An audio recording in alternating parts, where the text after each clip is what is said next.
A partir de ahora, la hora global. Desde el paralelo 35, en Montevideo, la realidad internacional por detrás de los titulares. Conducción de Gustavo Calvo.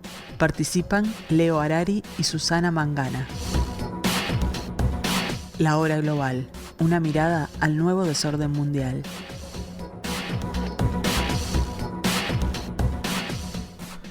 Muy buenas tardes amigos, bienvenidos a este jueves 19 de mayo del año 2022. Para referencias de algunos historiadores, dentro de unos 100 o 200 años, el tercer año de la pandemia, para que de alguna manera tengan alguna ubicación en lo que hemos estado viviendo estos meses y estos años. Estamos aquí en el 1170M de vuestro dial, en la tarde de Radio Mundo, en la programación de Radio Mundo, en esto que hemos dado en llamar la hora global, hoy con un invitado de lujo, pero en primer lugar, darles la bienvenida, como les decía, y tratar de hacerles notar el peligroso recorrido que está teniendo esta estancación, este estancado sistema en el que estamos cohabitando el planeta, derivado de una guerra semi-artificial, desde mi punto de vista. Estoy tratando de ubicar algunas noticias que me están dejando un poco asombrado del día de hoy. Vamos a tratar de no dejarnos confundir con estos temas, aunque los vamos a mencionar con nuestro invitado en este programa, en este capítulo de la cuarta temporada de La Hora Global. Estamos con ustedes entonces arrancando este 21º programa de la cuarta temporada de La Hora Global.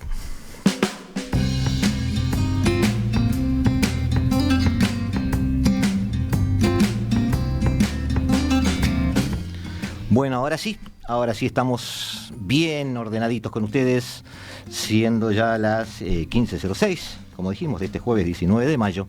Estamos acompañados de alguien que no es uruguayo, pero como si lo fuera. Ya lo sentimos parte de nuestra familia oriental. Estamos con Ney Fernández, que nació en Niterói, en el estado de Río de Janeiro, en 1950. Ingresó a la carrera diplomática en 1978. Es además, cabe consignarlo, licenciado en Derecho y en Letras, y obtuvo una maestría en Literatura Hispanoamericana, así que se está ganando varias áreas sobre las cuales podremos charlar animadamente en algún momento. Sirvió en las embajadas de Brasil, en Guatemala, Uruguay, Rumania, Vaticano, Chile y Cuba. Pero además ha sido específicamente embajador en Zimbabue, en Libia y en Filipinas. Ha cumplido funciones en la Secretaría de Asesoramiento de Defensa Nacional, en el Ministerio de Relaciones Exteriores e incluso en la LADI. Es autor de un interesante libro, del cual vamos a charlar un poquito hoy, pero muy, muy por encima, porque la idea no era hacer un relato ni una evaluación literaria del libro, sino utilizarlo como excusa. El binocular invertido, que es el nombre del mismo, relata en detalle la presencia de Ney en Libia en el año 2011, cuando las primaveras árabes marcaron la agenda del Mediterráneo africano y del mundo árabe en general. Bienvenido, Ney, ¿cómo estás? Muchas gracias, buenas tardes, Gustavo, buenas tardes a todos. Estoy bien, muy bien. Yo estoy siempre bien en Portugal, imagínate. En Uruguay. Mejor aún con un día como este, un día espléndido. Sí, por suerte tuvimos un disciplinamiento del clima a nuestros estados de ánimo, lo cual es muy bueno en este momento. Sí. Tenemos muchas cosas que preguntarte, quiero exprimirte mucho hoy, así que de alguna manera vamos a tratar de hacer preguntas rápidas y aprovechar bien el tiempo. En primer lugar, por supuesto, agradecerte haber aceptado esta invitación. Una pequeña preguntita que es curiosidad pura. ¿Por qué tu acercamiento al mundo diplomático? ¿Influencia familiar, vocación propia, contagio de amigos? ¿Cómo caíste ahí? La respuesta verdadera no es tan agradable a los oídos de mis colegas diplomáticos en la activa, pero te la voy a dar. Yo fui profesor, me recibí en letras, como ha dicho, mi especialidad en literatura brasileira y lengua portuguesa y literaturas de lengua portuguesa. Después hice un magíster en literatura hispanoamericana y fui profesor durante 9 años. Después de 9 años, vi mis colegas un par de colegas que habían ingresado a Itamaraty y descubrí que yo descubrí lo obvio. Yo trabajaba mucho y ganaba poco. No sé cómo es la vida de los profesores aquí, pero en Brasil, sin sí, duda... Hay mucho de eso. Es así. Así que no es que yo quisiera trabajar menos, pero quisiera tener una mejor recompensa por el trabajo. Y lo que sabía hacer era inglés y francés. Así que me presenté para la prueba esta es la parte que no le gusta a mis colegas, muchos, para la prueba de Itamaraty, para ver cómo me iba, y pasé en tercer lugar. Muy bien. Que así comencé mi carrera diplomática, y también evidentemente había en mí y en mi esposa, yo estaba casado en ese entonces, con una ex alumna, había ese interés por conocer el mundo, por estar en el mundo. Tú sabes que me identifico mucho con esas últimas frases porque en mi entorno familiar una de las cosas que me preguntan es por qué me he dedicado a estudiar esto. Y la única frase que yo he encontrado que resume un poco ese estado de ánimo es, lo que yo le digo a veces a alguna de mis hijas es que yo quiero entender cómo funciona el mundo. Uh-huh. Y ahí está un poco el tema, me parece, ¿no? No sé si compartís el punto de vista. No, sí, comparto. Eso, es entender cómo funciona el mundo. No creo que he llegado a entender. No. Ahora. Es un intento, ¿no? Estoy de acuerdo. Es un intento permanente, ¿no? De todas formas, Ney, no puedo separar tu carrera de tu nacionalidad. Uh-huh. El diplomático brasileño es igual a los demás. Te pregunto porque se habla mucho de la profesionalidad de Itamaraty. Heredada de toda una tradición portuguesa, muy hábil diplomáticamente, con muchos puntos de encuentro con su tío político, o por lo menos lo que los hispanos asociamos como tío político de Portugal, que era Inglaterra en ese momento. ¿Tá? Y esto es así. ¿Brasil tiene un mandato más activo o particular que otros países porque es Brasil desde el punto de vista diplomático? Yo creo más bien que Brasil tiene ese mandato, ese rol, no porque sea Brasil, sino porque es grande. Y un país grande tiene también grandes problemas, eso sin duda. Nosotros tenemos, claro, la tradición, Itamaraty tiene esa tradición. Yo, por ejemplo, tengo orgullo de haber entrado, por increíble que parezca, entré en Itamaraty en pleno gobierno militar, gobierno Geisel, el penúltimo presidente del periodo dictatorial de 21 años. Y Brasil, con ese gobierno, con aquel gobierno, fue el primer país en reconocer la independencia de Angola, por ejemplo. Uh-huh. Entonces, y nosotros tenemos lazos estrechísimos y obvios con Portugal. Así que fue un gesto, digamos, de osadía inspirado del presidente, obvio, pero inspirado por la Cancillería brasileña, por Itamaraty. Entonces, lo que me movió más que todo fue eso, es decir, la tradición de Itamaraty que siguió, a pesar de los diferentes gobiernos, como pasa con todos los países sudamericanos, creo, ¿no? Los cambios que vemos en los últimos tiempos son impresionantes. Claro, sí, sin duda. Pero podíamos hacer cosas, podíamos influenciar de alguna manera, podíamos contribuir. Y a mí siempre me interesó específicamente la integración latinoamericana. Y creo en ella, aún, a pesar de todo. Ese a pesar de todo da para otro programa entero. Pero esa está muy buena tu frase, porque esa es una pregunta que también se nos ocurre, claro, escuchándote, ¿no? Es decir, esa influencia de Brasil sobre otros países era algo palpable, algo que ustedes lo veían, digamos. Y como tú decías, llama a responsabilidad quizás. Sí, es verdad. Ahora, bueno, si tú ves mi carrera, varios países de habla hispánica uh-huh. y latinoamericanos. Yo estuve aquí en Uruguay, soy reincidente, estoy por segunda vez. Estuve antes aquí, después estuve en Chile, después estuve en Cuba. Después, cuando fui para Europa, fue la cuna de la latinidad, que fue Italia 2 veces. Ajá. Cuando fui para el este europeo, fue el único país de origen, con idioma y una cultura de origen latina también, que fue Rumanía. Entonces, de una manera o de otra, Depois tuve Zaire por um curto período, depois Túnez, depois a guerra em Líbia, assim que tuve mais ou menos sempre vinculado à latinidade. Enquanto a posição de Brasil, eu não creio nem na necessidade, nem na intenção de protagonismo. Por exemplo, no seno de Alad, meu atual trabalho, del qual eu desvinculo completamente qualquer opinião que venga, venga a dar agora, a partir de agora. Pero, como disse meu jefe, o secretário-geral, Brasil e Argentina são dois países que estão condenados a entender-se. E eu lo creio também.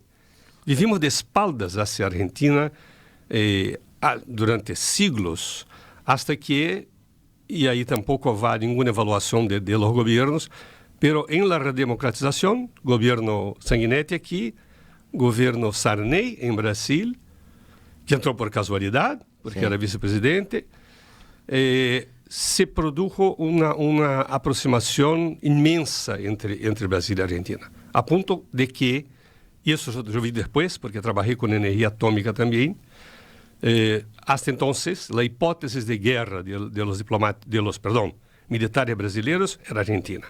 Seguramente os argentinos era Brasil também. Seguramente. Pero isso se desarmou com essa aproximação entre Alfonsín e Sarney, a tal ponto que nós outros, e eu estava no palácio, trabalhando com energia atômica, podíamos visitar as usinas argentinas, os argentinos visitaram as plantas brasileiras, estudamos juntos os projetos e os dois países decidimos utilizar energia atômica apenas para fines pacíficos. Siendo Uruguay útil a ese acercamiento. Sin ninguna duda. Uruguay tiene un rol fundamental en la historia de Brasil y Argentina. ¿Sabes? Lo que pasa es que hay gente que aquí que no cree en ese rol fundamental, hay gente que sí ha estudiado sobre estos temas y ve un rol fundamental. Yo, como tengo el defecto de ser contaminado dentro de las relaciones internacionales por la geopolítica, creo que la geografía manda, y más de lo que muchos estudiosos dicen incluso, porque eso está en debate también. Sí. Y soy de los que cree que sí, que Uruguay tiene una geopolítica, tiene un destino geopolítico claro, y que a veces no lo ejerce hasta por descreimiento de sí mismo. Pero tú decías que estos dos grandes están condenados a entenderse. Bueno, nosotros estamos condenados a estar entre esos dos grandes, entonces estamos condenados a cumplir un rol. Por eso te agradezco el comentario. Ahora nos vamos a otro lugar del planeta, nos vamos a algo que fue la expresión, te pido ¿cómo no? Sí, fue la expresión que me acercó a ti, que es este libro, por aquí, por acá, se los dejamos a los oyentes que están mirando en video, que se llama El binocular invertido, Crónicas de la Guerra de Libia, que este particular libro te ubica en Libia en el año 2011. Aquí hay que aclarar que el 17 de diciembre de 2010, Mohamed Bouazizi, en la ciudad de Sidi Bouzid, en Túnez, fue despojado por la policía de sus mercancías y cuentas de ahorros, y en respuesta se inmoló en forma de protesta.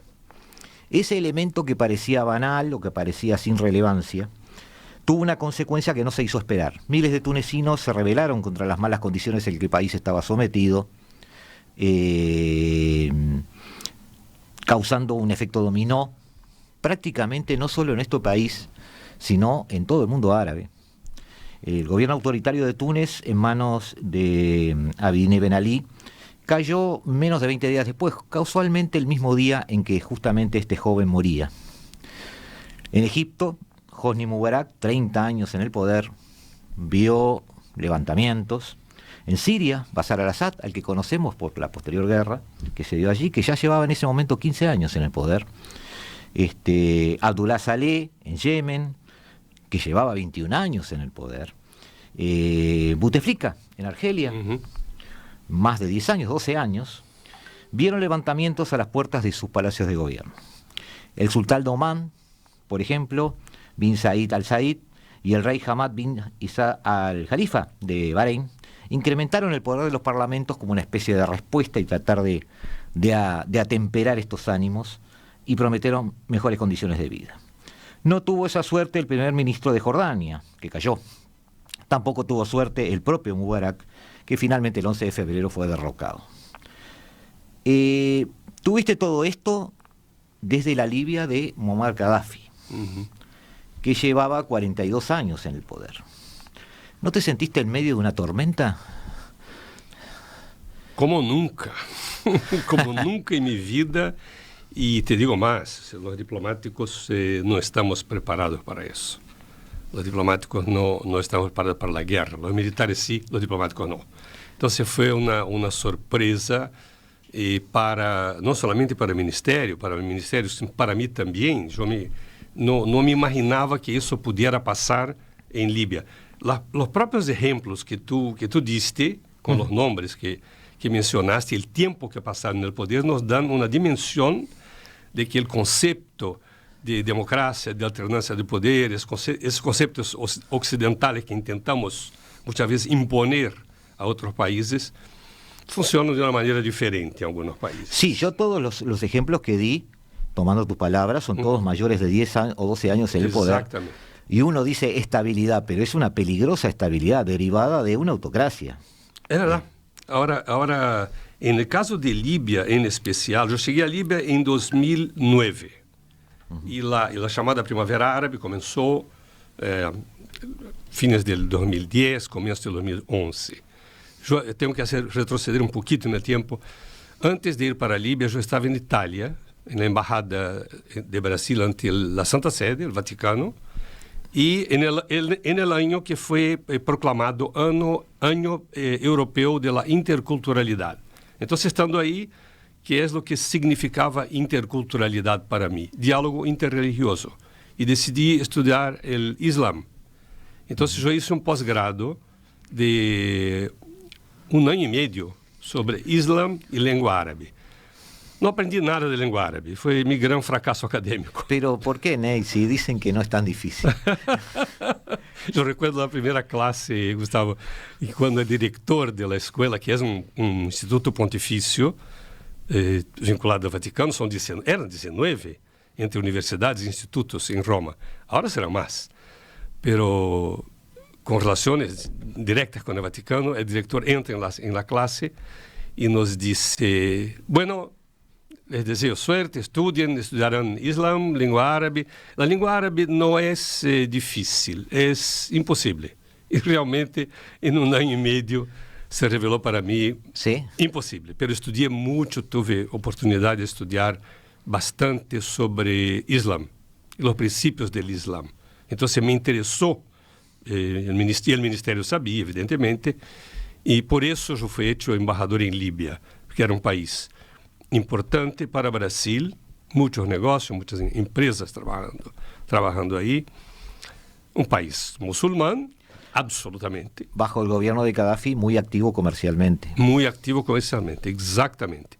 Y ahora curiosamente, un país musulmán con diversas peculiaridades. Yo no soy, eso conviene aclarar, yo no soy gaddafiano para nada.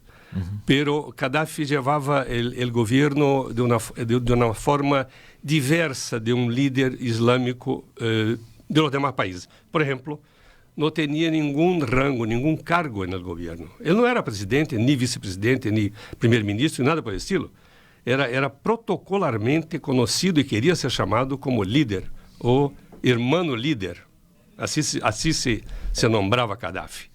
En Libia, las mujeres podían conducir autos, cosa que, por ejemplo, ahora en Arabia Saudita, solo ahora en Saudi Arabia comenzó, ¿no? Allá las mujeres podían pedir divorcio, cosa que tampoco es común en los países musulmanes. Y ahí había, y eso es importante que se diga también, porque hay mucha distorsión, muy poca información, mucha propaganda sobre el mundo musulmán que no es para nada homogéneo. Cada país es un país y es un Islam diferente. Había libertad religiosa, yo diría. Lo que no había era libertad de culto, en el sentido de que había iglesias admitidas, por ejemplo, había en Trípoli una iglesia católica, una iglesia ortodoxa griega, una ortodoxa rusa, uma igreja protestante tradicional, uma igreja protestante neopentecostal. Agora, os líbios não podiam frequentá-las. Então, era para os estrangeiros. 97% da população líbia é muçulmana, não? E os outros 3% são estrangeiros. Então, e mais, Gaddafi também, com seu delírio de poder, aislado de lo que era a vida líbia normal, teoricamente apartado, digamos, muito defendido, não admitia a formação de nenhum liderazgo religioso. Assim que era um país, curiosamente, todos iam à mesquita 5 vezes ao dia, haciam suas orações, mas não havia um líder religioso, e não havia oposição. Mas não havia constituição. Essa é outra peculiaridade de Líbia também. E Gaddafi teria um argumento muito interessante para dizer isso. De que vale para um país ter constituição se ela viola sistematicamente? Então, é melhor não ter constituição. Tiene su lógica. Sí, no. Estoy, en primer lugar, el resto de los países árabes no son exactamente lo que era Libia. Exactamente. ¿Tá? Pero sí es cierto que todos habitaban en el club de las autocracias, digamos. ¿Ah? Me estás describiendo un líder muy pragmático. Y los líderes más pragmáticos son los que siguen a Maquiavelo. Es decir, primera medida, llegar al poder; segunda medida, mantenerse en el poder. Sí, exactamente. De acuerdo. Entonces, en ese sentido, cabe una pregunta un poco más genérica sobre las primaveras árabes que te quiero hacer, porque tú fuiste testigo de todo eso. Y describes en el libro incluso todo esto como no como una guerra en sí, no como algo malo, sino que se usa la palabra caos. ¿Tá? Y ese caos parece ser el ambiente que predominaba. Una pregunta que uno tiene que hacerse entonces es, pensando en este muchacho que se autoinmoló, si en realidad las primaveras árabes o esos levantamientos tenían como objetivo cambiar el sistema o simplemente vivir mejor. Me lo contestas después de unos minutos. Amigos, nos volvemos a encontrar aquí en La Hora Global, en el 1170M de vuestro dial, aquí en la tarde de Radio Mundo, en unos minutos. No se vayan. Estás escuchando La Hora Global, una mirada al nuevo desorden mundial. Ney Fernández con nosotros, autor, pero más que nada espectacular y privilegiado testigo de un momento histórico. Alguien que a veces se dice, ¿no?, de esta manera, está en el lugar adecuado en el momento adecuado.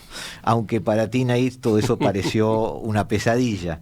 Yo te decía recién que en tu libro, El binocular invertido, manejabas el concepto de que las primaveras árabes, tú que estabas en Libia, lo viste como un caos, ¿no? En realidad, ese contagio, esa revolución por contagio entre muchos países, terminó en la caída de gobiernos y terminó en una cabalgata ideológica en las ideologías que son las religiones modernas, porque de hecho lo son.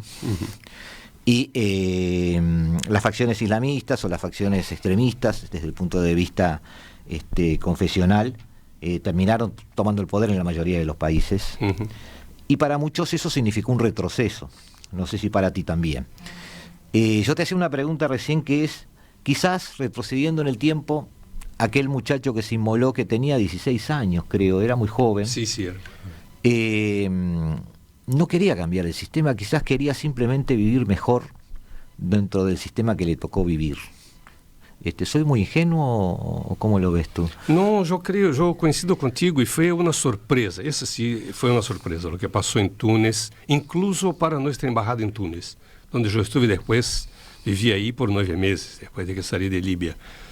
Não se esperava um movimento tão radical. Seguramente haverá sido organizado também.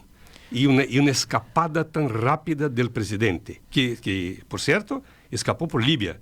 Tinha laços muito fortes com Gaddafi. Escapou por Líbia com um avião e com toda a plata que quis levar. Sim. E valores que quis levar. De outra parte, Egipto começava a mover-se. E o objetivo era tumbar a Mubarak. Sí. Egipto, que ya a esa altura era una potencia en decadencia. Exatamente. Porque ya no era el Egipto de antes. Exatamente. Uma potência política, econômica, cultural, sem dúvida. E Líbia parecia estável aí. Isso, de aí a surpresa. E eu estou convencido, vou angariar seguramente alguma antipatia, pero espero que não a tua, mas eu tampouco coincido com o conceito de primavera árabe. Porque para mim não foi... que é o que pensamos quando falamos de primavera? De florescer, de nascer, de algo nuevo. Muchos analistas las comparan con las revoluciones europeas del 48.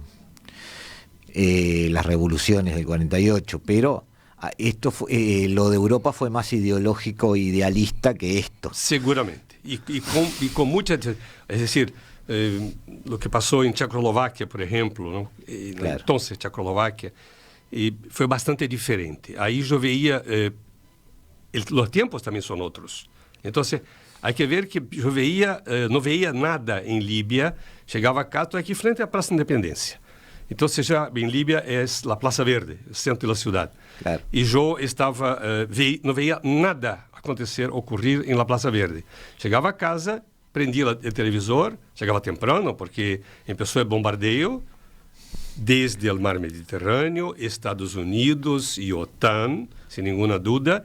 Y yo veía imágenes de una plaza siendo destruida. Veía en Al Jazeera y Al Arabiya. No era Trípoli. Eso no estaba pasando en Trípoli. Entonces hubo también... Ya una guerra híbrida en ese momento. Ah, sin duda. Sin ninguna duda. Una guerra, la frase no es mía, es importada de un profesor de Río de Janeiro, un experto en el mundo árabe. Fue una revolución, una rebelión y una guerra importada, de fuera para dentro. El pueblo libio, por sí solo, no rechazaría, no tendría una reacción violenta en contra de Gaddafi. Yendo a tu descripción del propio Gaddafi, podríamos decir que entonces ese pragmatismo de Gaddafi había sido útil y llegó un momento en que dejó de ser útil. Justamente. Foi justamente isso. Gaddafi era recebido como um rei, em Itália, por exemplo. Eu estava aí, levava sua tenda, armava, foi recebido por Berlusconi, foi recebido por Sarkozy, em França, e de repente passa a ser o malo da película, porque o protagonismo de Gaddafi era algo que começava a incomodar. E isso, meu livro, em las últimas... Es un librito, es casi no te tires abajo. Es un libro que no es largo, pero es un muy buen libro. Son memorias. No son memorias. Lo terminé de leer por segunda vez anoche para preparar esto, pero es un placer leerlo porque uno lee a un latinoamericano, y te agradezco eso, porque se nota que escribe un latinoamericano viendo esa realidad con un lenguaje que nosotros compartimos, un lenguaje conceptual que compartimos. Ahora, justamente, hablando de la utilidad o no del régimen, sin dar juicio de valor, acá no lo hacemos nunca, es indudable que la acción de las potencias occidentales, tú recién mencionaste alguna, ante el caos en esas regiones estratégicas, que además con recursos naturales valiosos para ellos, sí. Y en peligro frente a una revolución sin control y no se sabía dónde iba, porque en algunos lados, como tú dices, puede ser provocada, pero en otros lados fue bastante espontánea y a veces sin saber por qué, simplemente por insatisfacción. Sí. Yo creo que el impulso de las potencias fue intervenir rápido y controlar rápido la situación, a donde quiera que fuera el poder. A veces se dan esas improvisaciones en las potencias porque a veces hay procesos que sorprenden. Esta es una aseveración particular mía. Mi pregunta es, ¿se notaba a nivel diplomático en ese momento la influencia de Europa y Estados Unidos en la sociedad política libia? ¿Había una influencia real? ¿Se notaba esa presencia occidental? ¿O eran socios lejanos? No. Eram sócios muito próximos. Agora, por exemplo, que se habla tanto do tema petróleo, energia, Rússia e Ucrânia, Itália, o 30% do gás natural que consumía Italia y de repente consume aún. Era un gasoducto de Libia. Sí. Entonces, esa zona jamás fue atacada. Esa zona estaba protegida, aunque estuviera en la frontera entre la rebelión, un costado de la rebelión, y las fuerzas de Gaddafi. Entonces, había el interés de Italia notable, visible, tanto que Italia tardó mucho para autorizar que a OTAN utilizara sus bases para atacar a Libia. Ahora, hubo mucho, para usar la palabra exacta, mucha mentira también. ¿Sí? Sí, y eso fue endosado por Naciones Unidas. Por ejemplo, cerrar el espacio aéreo de Libia. ¿Qué significaba? Significaba que los aviones libios no podían despegar. Sí. Tenían que quedar en tierra. Pero los aviones de OTAN sí venían y bombardeaban. Fue la primera vez en mi vida que yo escuché la palabra drone y vi la acción que un drone puede causar. La destrucción que puede causar una bomba lanzada desde 10.000 metros, mientras los libios iban por la calle con sus metralletas y tiraban hacia arriba, lo que era una reacción tonta, es decir, desesperada, porque el proyecto que sube, va, sobre la misma persona a veces. Entonces, hubo una orquestación, digamos, para... El tema era derrubar a Gaddafi, acabar con Gaddafi y con su familia y con su clan. No era solo él, era toda la familia. Ahora, extrapolando esa situación a todo ese corredor mediterráneo árabe, podríamos llamarlo así, entonces esa presencia occidental, tú me decís que era estaba muy tangible, muy a la vista. Muy fuerte, muy fuerte. Tú, por ejemplo, te reunías de repente con diplomáticos franceses o españoles, o en este caso franceses y norteamericanos, supongo yo, que serían los más activos. Capaz que algunas de mis preguntas suenan un poco ingenuas o lejanas, porque recuerda que yo soy uruguayo, no habito un país que es potencia como tú, y hay cosas que no nos parecen tan naturales, pero siempre nos quedamos igual con la idea, una vez que estudiamos un poquito sobre relaciones internacionales, que las potencias coloniales nunca se fueron del todo de las colonias. Sigue habiendo una presencia. Y tú eso lo percibías. Absolutamente verdadero. Lo percibí en todo. Era impresionante. Incluso Italia, por ejemplo, que fue el colonizador tardío de Libia, como fue de Etiopía. Mussolini entró en Trípoli como el gran libertador del mundo libio, del mundo musulmán, y hizo con que los hermanos africanos de Libia se pelearon con Libia. O sea, no entraron soldados italianos, fueron soldados etíopes, o de la actual Somalia también. Entonces, la presencia del colonizador siempre fue muy fuerte. Después Italia protegió sus intereses ahí. Ahí en mi libro, al final del libro, yo tengo un cuadro de una revista francesa donde están los yacimientos petrolíferos, donde están los principales, los pozos productores de petróleo en Libia. Y por ahí tú ves claramente, si ves donde están también los países o las empresas. Todas las gráficas y fotos del libro se van a publicar en la web nuestra. Ah, qué bien. Solo las fotos, no el libro, porque si no, tú nos matas. Pero algunas fotos que son útiles, por supuesto que sí. Te voy a hacer un poco de trampa.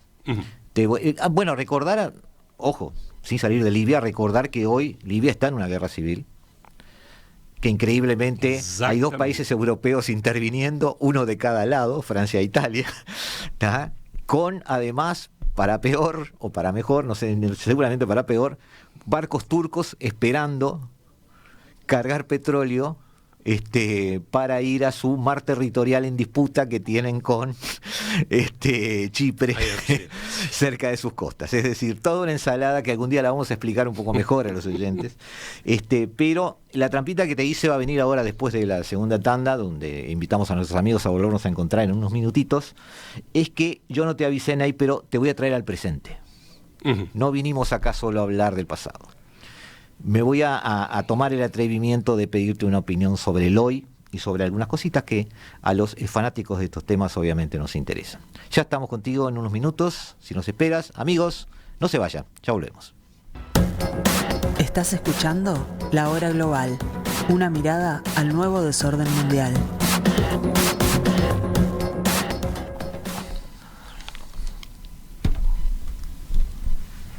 Buenas tardes amigos, volvemos, les pido disculpas, estaba tomando un poquitito de agua, a veces estos micrófonos nos impelen a tratar de hidratarnos. Estamos aquí a la vuelta de haber informado a Ney Fernández, que está con nosotros, de la pequeña trampa que lo trajimos. Ney, quiero aprovecharte como diplomático, quiero aprovechar tu opinión. Tú te retiraste en el 2021 como diplomático. Sigue siendo funcionario de organismos internacionales, sigue cumpliendo una función, de hecho estás en Montevideo haciéndolo. En líneas generales, hablando de la hegemonía norteamericana, tratando de crear una cierta especie de línea de tiempo de lo que está pasando, se habla de que a partir de la conferencia de seguridad de Múnich en el 2007, con aquel famoso discurso de Vladimir Putin, diciéndole al mundo que Rusia no reconocía la hegemonía unilateral de Estados Unidos, quizás también trasladándonos al 2010, el momento en el que China supera a Japón con su PBI y se sube al segundo puesto del podio, es decir, al decir de algunos analistas chinos de aquel momento, ahora Estados Unidos mira hacia abajo y solo nos ve a nosotros. Se habla de, o se discute de, si ya que abandonamos esta unipolaridad norteamericana, estamos yendo hacia un mundo multipolar o hacia una nueva bipolaridad, quizás con una nueva guerra fría. Lo que se llama un nuevo orden emergente. En todos los lugares donde has prestado servicios, porque en realidad si te retiraste en el 2021 estás recién retirado, estás muy activo en la diplomacia internacional y tu experiencia es muy vigente. ¿Has ido percibiendo este tipo de cambios que hoy como que explotan en los titulares? Es decir, estas políticas asertivas extraoccidentales de Rusia o de China, ¿surgieron rápido o ya venían desde hace tiempo? Yo tengo un amigo en Japón, por ejemplo, que me dice, en Occidente se durmieron, nosotros vemos venir a China desde hace mucho tiempo. ¿Cómo lo ves tú? Essa frase de tu amigo é perfeita, Gustavo. Você vê que tienes una formación muy sólida y muy buenos amigos. No, buenos amigos tengo, la formación no lo sé. Pero... Espero que me contes entre tus amigos también en el futuro. Y por suerte están creciendo, estoy muy contento en esta etapa de mi vida. Pero es perfecta. Porque, y te digo por qué, porque un dato así bien objetivo. Yo era embajador en Zimbabue, fue mi primer puesto como embajador de 2003 al 2006. Y leía muchos reportes, ahí estaban bien pegado a Sudáfrica, ¿no? Pero un país sin la importancia de Sudáfrica. Pero un continente en disputa. Exacto. Y yo vi, estando ahí, estoy hablando de 2003, es decir, son casi 20 años, me llamó la atención, recibíamos reportes, informes, hay un sistema de intercambio de información entre las embajadas de Brasil, muy bien hecho, muy bien organizado. Eso, Brasil es bueno en eso, ¿no? Es bueno en eso. Lo reconocemos. Ese intercambio de información, sí, sin duda. Por ejemplo, intercambio entre las propias embajadas. Nosotros recibíamos, sale un reporte que interesa al embajador de Zimbabue, es un país sinceramente insignificante para Brasil, desde el punto de vista comercial. Teníamos mucho que hacer desde el punto de vista de cooperación técnica, combate al HIV/AIDS. Por ejemplo. ¿Tú recuerdas cuántas embajadas tiene Brasil? Cuando yo entré, recuerdo bien, porque cuando yo fui examinado por el Senado y aprobado, yo dije a mi esposa, ahora yo hago parte del Club de los 99. Bueno, pero está hablando del año 2002. Entonces éramos 99 embajadores bilaterales. Ahora, claro, hay también los jefes de misión ante organismos internacionales. Sí, por sí, ejemplo. no, hablo de embajadas. Pero bilaterales. 99 en aquel cuando momento. Entré, 99. Hoy mucho más de 100. No sé. Sinceramente no sé, porque se abrieron muchas embajadas. Pero disculpa, te interrumpí. Sigue con lo que estábamos diciendo de Zimbabue. Discúlpame. No, por favor. Entonces Zimbabue me interesó. Estaba en Zimbabue y recibo un reporte de nuestra embajada en Alemania sobre la influencia china en África. Esse é o sistema bueno que di. Esse cruce de informações. Nosotros podíamos, eu tinha que enviar informações a Brasília, mas podia hacerlo com cópia a uma outra embajada que pudiera interessar-se por el tema. Un gran grupo de WhatsApp diplomático de la época. É verdade, tens toda a razão, exatamente isso. Então, recebi informação de Alemanha, donde se dizia, dentre outras coisas, que China era, em 2003, o principal inversionista em África. Isso me chamou muito a atenção. China, pensemos em 20 anos atrás, pedi o informe, e a embajada me mandou o informe.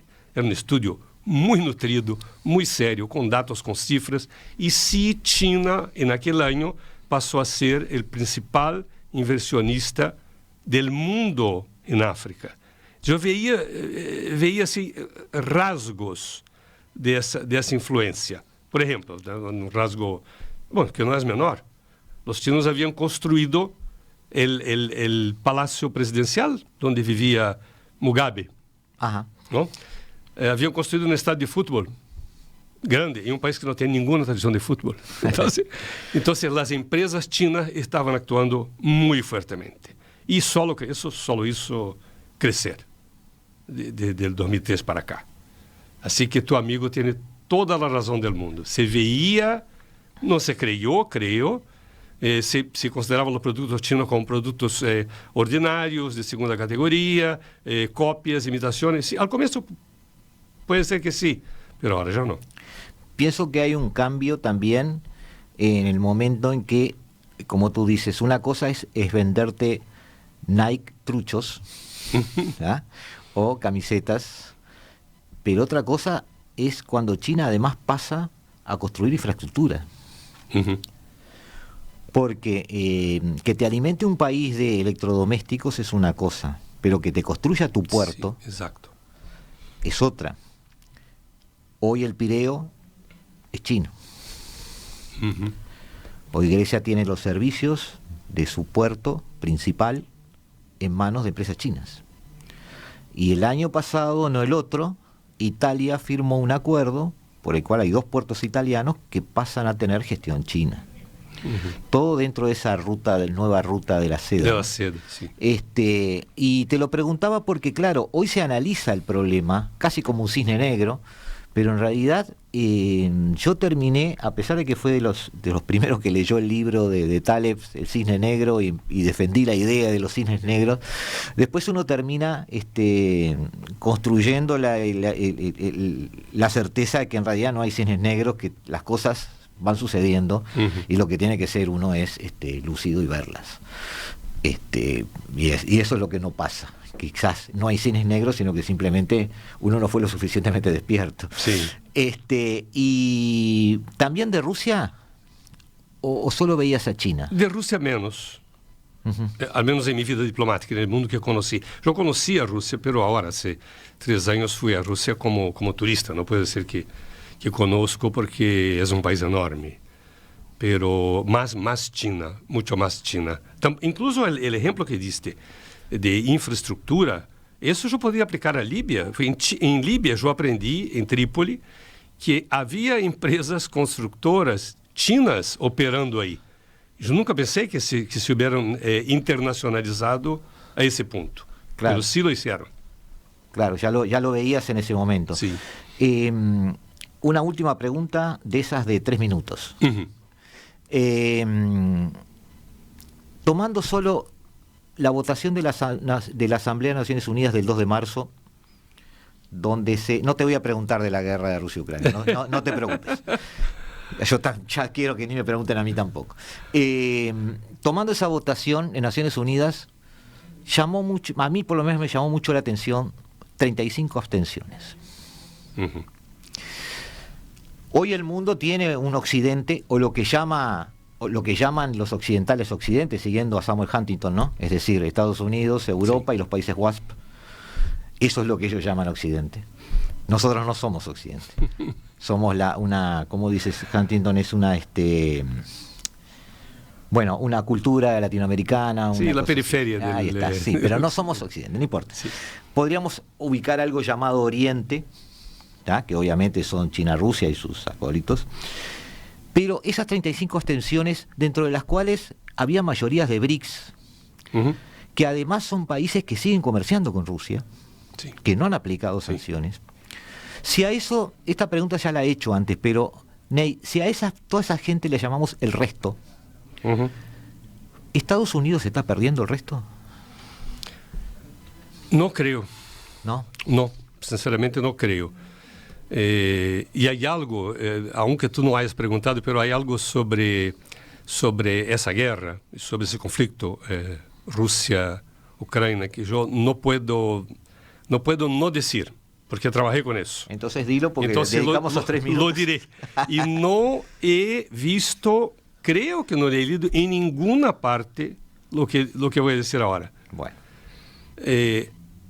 ¿Por qué Rusia está tan interesada estuvo siempre, en Crimea y ahí en el Mar Negro y cerrar las salidas de Ucrania hacia el Mar Negro?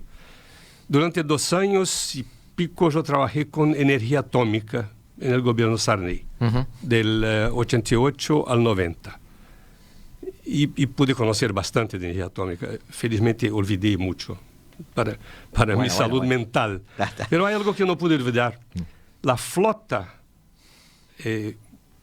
más poderosa de la Unión Soviética, las usinas nucleares, los submarinos, están ahí, en Crimea, y estaban del lado Sebastopol. de Ucrania, claro. Entonces, por ejemplo, esa toma de esa ciudad, no se me olvidó el nombre ahora. Mariupol. ¿Es importante la toma de Mariupol? No. Es importante destruir la infraestructura y el acceso al mar. Claro. Porque ahí tú destruyes el acceso a armas y a la marina nuclearmente armada. Entonces, eso sería... No es que sea bueno hacer eso, pero, en fin, ninguna guerra es buena. Como dice Tucídides, creo que termino por aquí. Nos fuimos al principio. En la guerra, en cualquier guerra, la primera víctima es la verdad. Es cierto. Y yo además doy clases en algunos lados y algunos alumnos se sorprenden por cómo muchos analistas seguimos teniendo esa visión, leyendo los mapas, de lo esencial que es el acceso al mar. Sí. Sobre todo en puertos cálidos, que es lo que busca Rusia. Y les tenemos que recordar que el 70% o más del comercio actual sigue siendo por mar. Bueno, por mar, claro. Y les tenemos que recordar por qué empiezan a grabarse en sus mentes la presencia del estrecho de Malaca como el gran eje integrador del giro hacia el Indo-Pacífico, por ejemplo. Por allí pasa todo. Sí. En la salida de Asia hacia el Indo, o a través del Mar Rojo hacia el Mediterráneo. Ney, muchísimas gracias. Quedamos para otro café, sí, otra charla, y tratar de sacarle un poquito más de punta al lápiz a este nuevo desorden mundial que pretendemos, como siempre, como cada martes y cada jueves a las 15 horas, aquí en el 1170M de vuestro dial, tratar de entender en esto que hemos llamado la hora global. Hasta siempre.